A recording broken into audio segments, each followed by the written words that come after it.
Today's video we are going to show you how to punch a panel using our SDD Series die set. In the video our SDDFT1HD will be used for example. This series is hydraulic operation only. Step 1. Determine your desired instrument opening location and centrally drill two 7/8" pilot holes spaced 2 1/4 inch on center.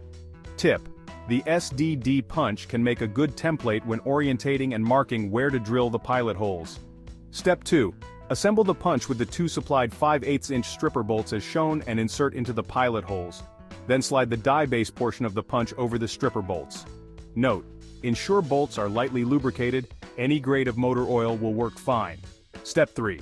On the opposite side of the panel, slide the die portion of the punch over the stripper bolts.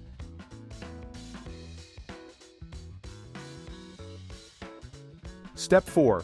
Thread the stripper bolts into the Super Dandy draw cylinder, model CYL205A or CYL200D, using the supplied hex wrench.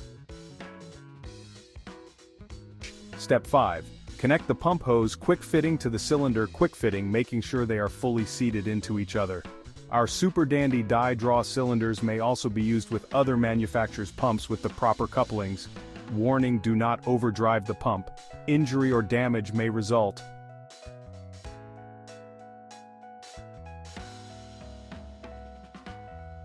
Step 6.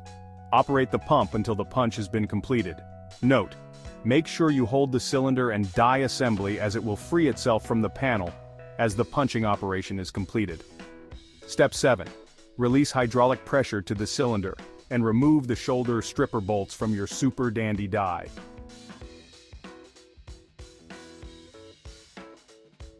Shake or carefully pry out the knockout slug, and you're ready to begin another opening.